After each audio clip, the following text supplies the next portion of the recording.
Então eu também vou fazer uns vídeos sobre esses assuntos aí, mas por enquanto eu estou divulgando o que é mais importante, o que é mais urgente, que é colocar os fundamentos da minha posição, sadovacantismo, e o quanto isso é respeitável do ponto de vista intelectual, porque parte de princípios católicos e de evidência. Então não é uma crença leviana. Então é isso que eu estou tentando demonstrar em cada vídeo, certo? E até o momento eu coloquei 2 argumentos a favor dessa posição, e que creio que é realmente a posição mais adequada para o católico contemporâneo, tá? O modo mais coerente de você conciliar o dogma com os fatos que nós temos diante dos olhos, e também colocando algumas outras coisas que são importantes sobre outros assuntos relacionados. Então é isso que eu estou fazendo, mas futuramente eu pretendo pegar essas pessoas aí, esse Bernardo e essa gente, e dizer umas boas verdades para eles, porque afinal de contas, se eles são realmente católicos, entende? E não é o caso, mas se eles são realmente católicos, eles não podem ter essa posição com relação aos bispos. Entende? Isto é impossível. Nenhum fiel tem esse direito, entende, de resistir à autoridade do bispo desta forma. Você não pode. Agora, claro, não são bispos. Não tem jurisdição nenhuma, porque já aderem a crenças que são contra preceitos divinos e imutáveis. Essas pessoas do Vaticano II acreditam em ecumenismo. Certo? Ecumenismo é quando você vai e se junta num culto com um herege. Entende? E se você for nas escrituras ou na tradição, você vê que isso é proibido por Deus. Proibido. Deus diz assim, ó, São João, que é o apóstolo do amor, como dizia o Papa Pio XI na Mortalium Animus, diz o seguinte: se alguém não trouxer a vocês essa doutrina, que é a doutrina católica, a doutrina apostólica, então não o receba na sua casa. Não o diga Deus te salve, porque senão você tem parte nas suas obras malignas. Essa é a atitude católica com relação aos hereges. Você não pode ter esse contato, ainda mais no culto deles. Entendeu? E, no entanto, a igreja conciliar, ela diz para você que isso é beleza, que é ótimo, que você pode até receber graças fazendo isso. O Papa mesmo vai em sinagoga, né? Sinagogas, meu amigo. Ele vai nas sinagogas e pede para eles se converterem. Pelo contrário, diz que eles são o povo da aliança, sendo que a igreja ensina que a aliança com os judeus acabou com a morte do Redentor e que se tornou mortífera, ou seja, praticar judaísmo é pecado mortal. Entende? E também o dogma católico, um outro preceito divinamente revelado, ensina que os bispos, em consenso com o Papa, eles são infalíveis quando eles ensinam e quando dão leis. Infalíveis. Isso é dogma, isso é certo. Então, como é que nós podemos conciliar este fato de que o magistério dos bispos com o Papa, não precisa ser todos os bispos, mas simplesmente o número moralmente suficiente de bispos, que ensinam uma coisa, são infalíveis? Como é que eles podem ensinar uma coisa totalmente falível, que é uma doutrina totalmente em contradição com o ensinamento apostólico? Como é que eles podem fazer isso? Bom, certamente a igreja não pode desviar os fiéis. Agora, homens podem, e isso já muitos papas o disseram, como Paulo IV e Inocêncio III, desviar-se dessa doutrina pela apostasia pública da fé. E isso faz com que eles percam ipso facto, ou seja, automaticamente e imediatamente seu cargo na igreja. Porque eles deixam de ser membros da igreja quando eles professam uma fé diferente da fé da igreja. Então, este é o caso. E é isto que eu provo, todos os vídeos ali sobre o sadovacantismo e relacionados a ele. Então, este é o caso da Igreja Conciliar, que no Vaticano II publicamente assinou documentos que se opõem a doutrinas definidas pela Igreja, como o ecumenismo, que eu já mencionei, mas também a liberdade religiosa e alguns outros assuntos, como, por exemplo, essa questão dos judeus, que eu também já mencionei. Tá? E ainda mais depois que eles fizeram todas as reformas que fizeram, né? Introduzindo crenças, ou melhor, tudo por causa do ecumenismo, né? Introduzindo nos ritos principalmente da missa, né? Concepções protestantes, maçônicas e até panteístas no negócio, removendo tudo que tinha de católico ali que pudesse ofender os protestantes, né? Então, a igreja não pode fazer isso, ela não pode dar veneno aos fiéis, isso que nós aprendemos no Vaticano I. É isso que está na obra dos teólogos, é isso que está nos autores da igreja. A igreja não pode. Agora, um membro da hierarquia, ou vários membros da hierarquia, podem abandonar a religião pela apostasia da fé. E aí o cânon 188, parágrafo 4º, é acionado e diz assim: essa pessoa renuncia tacitamente ao seu cargo, ele deixa de ser um bispo, ou um papa, ou um padre, e se torna um herege, por conta própria, separa-se da igreja, sem necessidade de declaração, sem necessidade de nada. Então é bem este o caso. Então, essa é a única forma válida de você resistir a um bispo ou a um papa. Ou seja, ele não ser mais bispo, ele não ser mais papa porque caiu em heresia. Entende? E no caso, por exemplo, desses bispos da CNBB, que são obviamente hereges, quem é que duvida isso, meu Deus do céu? É claro que eles não são bispos. E aí é claro que você tem o dever, não só o direito, o dever de resistir a essas pessoas, no sentido realmente de se opor a eles, publicamente, e de pedir que saiam. É isto mesmo. Agora, não se você considera eles realmente bispos católicos. Se você os considera bispos católicos, a eles toda submissão, e não uma submissão simplesmente obsequiosa, mas submissão de consciência. É isso que manda a igreja.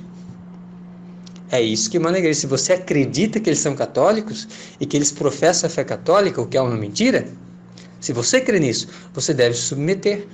Porque se eles são católicos, estão sob a assistência do Espírito Santo. Quando eles ensinam e quando dão leis. Mas não é esse o caso, meu amigo. Porque essa gente já não está em comunhão com Deus. A ele se aplica aquilo que disse São Paulo aos Gálatas: se alguém vos anunciar um outro evangelho, que seja anátema. Ainda que seja um anjo, que seja anátema. E é bem este o caso deles, eles são anátema. É isto que eles são. Anátema sit. É isso que o fiel católico, hoje em dia, tem que dizer a todos eles. É isto que eles são. Eles são traidores, e eles sabem disso. O que mais se aprende nesses seminários modernistas, senão que no Vaticano II mudou tudo na igreja. A igreja se abriu para o mundo, mudou a doutrina, mudou a atitude, mudou tudo. Todo mundo sabe disso, eles sabem disso, eles sabem que são traidores. Eles acham que são benfeitores, mas o que eles fizeram? Veja os frutos do que eles fizeram. Eles são o supra-sumo da hipocrisia. São malfeitores. E se nós estivéssemos em posição, infelizmente, estamos numa posição muito desfavorável. Mas se tivéssemos condições, deveríamos expulsá-los de onde eles estão e puni-los por isso. Porque hereges, embora não estejam mais na igreja, eles ainda são batizados, estão sob a jurisdição da igreja e devem ser julgados e punidos pela igreja, como a igreja sempre procedeu assim. Essa gente deve ser julgada e deve ser punida. E se não forem punidos por nós agora, vão ser punidos muito mais na outra vida. Estarão no mais fundo do inferno. A menos que se arrependam, que Deus lhes dê essa graça, mas é muito difícil, porque o que eles fazem é muito grave. Fazendo-se de católicos, quando na verdade abandonaram a doutrina católica, abandonaram os preceitos divinos, não fazem mais missão, não convertem mais ninguém, não pregam o evangelho, são totalmente estéreis, são servos do mundo em vez de servos de Deus. Você me compreende?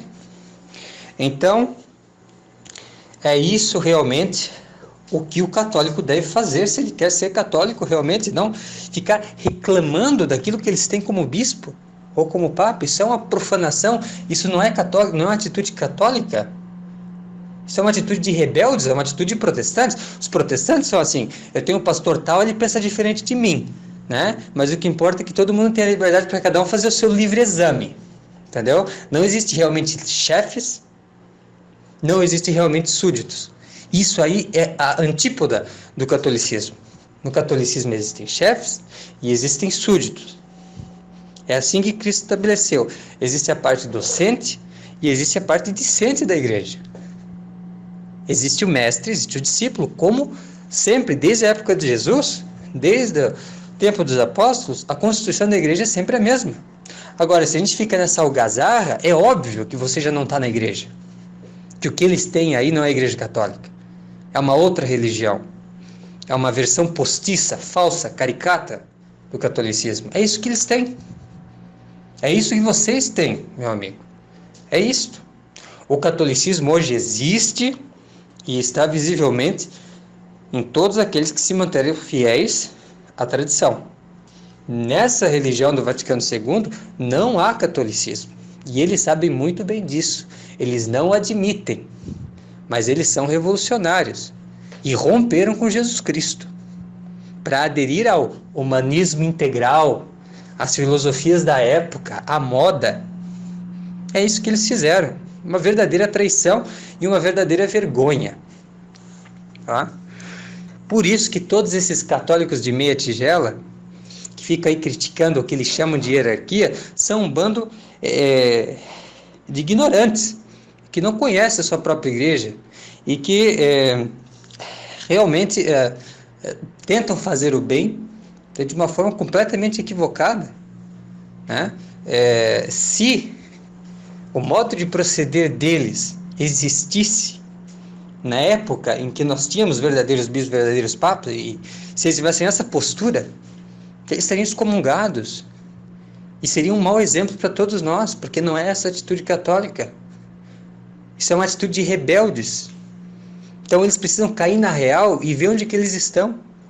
Vocês todos precisam cair na real. Tem de ver que situação que vocês estão. Vocês estão reduzidos a uma igreja protestante, entre outras.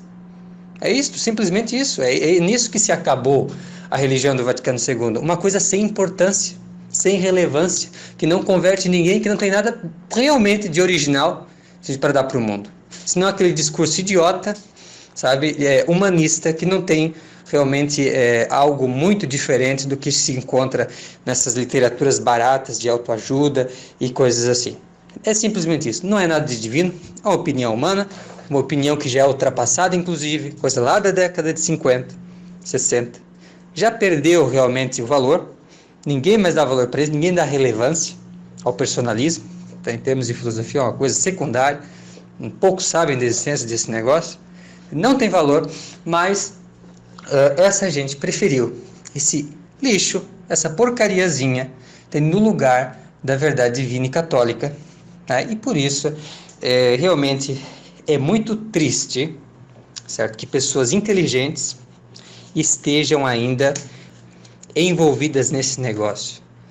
Essas pessoas todas, que é isso que eu quero tentar fazer com os próximos vídeos, se Deus me permitir, deveriam fazer, elas deveriam vir para o nosso lado, para o lado da tradição, para o lado fiel e católico. E assim, eles realmente vão poder ajudar a igreja, fazer o que eles tanto desejam, né? O que eles tanto tentam fazer, mas fazer de uma forma efetiva e que funcione. E que permita que a gente restaure realmente as instituições que depois do Vaticano II se transformaram em oficina do demônio. Se transformaram num negócio pecaminoso, disseminador de pecado e de heresias. Entende? Vê o que se transformaram os seminários. As doutrinas blasfemas que eles engendram. Então, é a única forma de a gente fazer as coisas voltarem ao normal. Nós estamos nessa batalha. E tomara que essas pessoas de boa vontade possam todos aderir, entende, a nossa posição e nos ajudar realmente a combater o modernismo e a triunfar sobre as heresias. Assim seja. E aqui eu gostaria de fazer um adendo ao que eu disse ontem a respeito da Igreja Conciliar. O senhor não deve pensar que é um obstáculo à verdade da posição sedevacantista o fato de ela ser difícil. Porque, na verdade, tudo que é verdadeiro, e principalmente o cristianismo, sempre foi algo difícil. Sempre exigiu dos seus aderentes um certo heroísmo. Em todas as épocas da história, sempre foi assim. Sempre foi difícil. porque é algo que vale a pena, é algo realmente verdadeiro. Agora sim, você deve nutrir a suspeita e ter pelo menos uma leve desconfiança de que você está no lugar errado quando tudo é muito fácil. E é precisamente esse o caso da Igreja Conciliar. Afinal, você vai ali por caridade. No fim das contas, você nem precisa ir.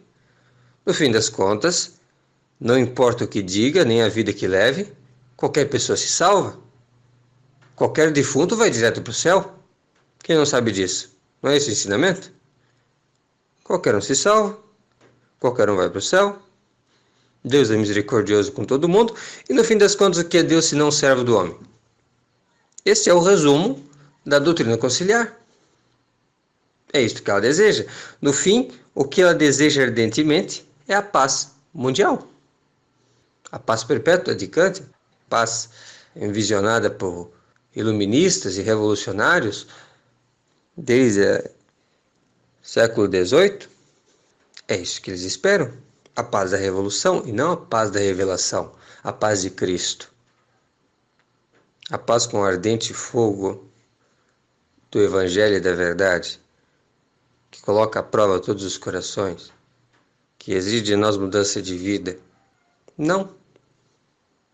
E, para você entender melhor o absurdo de você continuar num lugar desse, cheio de facilidades e cheio de mundanidades, então você tente imaginar, se você é capaz, tente imaginar o apóstolo São Paulo, em vez de pregar aos gentios para que eles se convertam, em vez de falar da loucura da cruz, como ele fazia muito bem, ele começasse a participar do culto deles, do culto às divindades pagãs deles, reconhecendo o que há de bom nelas, como pede o Vaticano II para você fazer. Você consegue imaginar uma coisa dessa, que ele continua sendo católico, apostólico, romano depois de fazer uma coisa dessa? Isso não é um sinal explícito de apostasia? Não foi isso que João Paulo II fez quando recebeu a marca de Shiva na sua testa? É exatamente isto? Pode um apóstolo de Cristo fazer um negócio desse e continuar sendo um apóstolo de Cristo? Algo público, que todo mundo vê? Pode isto? Ou então imagine São Pedro, que em vez de anunciar o Evangelho aos judeus para que os converta, para que Cristo não seja para eles uma pedra de tropeço, mas a pedra angular, ele não fizesse isso. Mas pelo contrário, ele, em vez de fazer aquela pregação, converteu 5.000, ele resolvesse dizer que eles continuam sendo povo da aliança, não importa o fato de eles rejeitarem a Cristo, e não simplesmente dizendo não, mas também falando blasfêmias a respeito de Cristo e da Santíssima Virgem Maria. Já pensou São Pedro fazendo uma coisa dessa? São Pedro continuaria sendo um apóstolo de Cristo se fizesse isso? Continuaria sendo fiel à fé católica? De jeito nenhum. Mas olhe para o que faz Francisco, olhe para o que faz Bento XVI, olhe para o que faz João Paulo II, sempre que vai numa sinagoga. É exatamente isso que eles dizem? É exatamente isso que eles fazem? Continuam eles sendo católicos? Continuam eles sendo apóstolos? Raciocina, meu amigo. Não é pecado raciocinar? Raciocina. É possível uma coisa dessa? Será que a nossa fé é tão fraca que a gente acha que até o traidor explícito é um católico? Até o Judas Iscariotes, em ação, ele é realmente o apóstolo fiel de nosso Senhor Jesus Cristo, se mantém unido à igreja mesmo depois da sua apostasia? É claro que não. Não são filhos de Deus. Não são católicos, são filhos do demônio, são traidores da pior espécie. Porque eles não traem um homem qualquer. Eles traem o verbo encarnado. Eles traem a verdade em pessoa. Isso não se faz, de Deus não se zomba. Se você quer ser um bom católico e seguir a Cristo, como você diz, você precisa romper com eles. Romper com o modernismo. romper com o Vaticano II e vir para o lado da tradição e nos ajudar. É muito importante, meu amigo. Se você não fizer isso, você tem parte com eles e você tem cumplicidade. Se você se mantém em comunhão, nem que seja com as palavras, dizendo, ele é o meu Papa, ele é o meu Bispo, você tem parte com as obras malignas deles. E não adianta você se desculpar, porque o Cristo falou, a porta é estreita. Cristo disse que é necessário ser forte, é necessário renunciar a si mesmo. E você não está fazendo isso. E você não é um ignorante. De jeito nenhum, você é muito inteligente. Então, use os talentos que Deus te deu de modo a produzir os frutos do reino, de modo a fazer o bem e evitar o mal. Beleza? É isso aí então, é isso que eu gostaria de acrescentar ao que disse ontem. Muito obrigado, meu caro, tenha um ótimo dia e fique com Deus. Até mais.